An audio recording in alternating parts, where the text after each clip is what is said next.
మెదక్ జిల్లా పెద్దశంకరంపేట పిఎస్ ఎదుట ఉద్రిక్తత నెలకొంది. గోషామహల్ ఎమ్మెల్యే రాజాసింగ్ను విడుదల చేయాలని డిమాండ్ చేస్తూ హిందూ సంఘాల నాయకులు ధర్నాకు దిగారు. రాజాసింగ్ అరెస్ట్ను ఖండిస్తూ పోలీస్ స్టేషన్ ఎదుట బైఠాయించారు. కాంగ్రెస్ ప్రభుత్వం అక్రమ అరెస్టులకు పాల్పడుతోందని నినాదాలు చేశారు. హిందూ సంఘాల నాయకులు రోడ్డుపై వాహనాలకు అడ్డుకుని ఆర్టీసీ బస్ అద్దాలను ధ్వంసం చేశారు.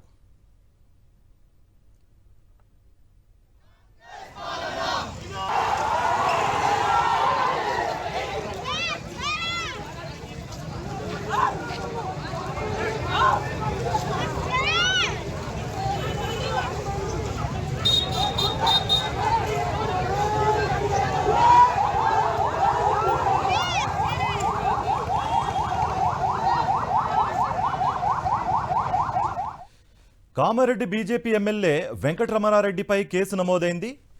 విద్వేషపూరిత ప్రసంగాలు, హింసను ప్రేరేపించేలా వ్యాఖ్యలు చేశారని ఆయనపై ఫిర్యాదు చేశారు కాంగ్రెస్ నేతలు. భౌతిక దాడులకు దిగండి, తాను అండగా ఉంటానంటూ ఎమ్మెల్యే చేసిన వ్యాఖ్యల వీడియోను కాంగ్రెస్ నేతలు పోలీసులకు అందజేశారు. కామారెడ్డిలో అశాంతికి కారణం ఎమ్మెల్యే వైఖరేనని ఫిర్యాదులో తెలిపారు. ఎమ్మెల్యేపై చట్ట ప్రకారం చర్యలు తీసుకోవాలని డిమాండ్ చేశారు కాంగ్రెస్ నేతలు.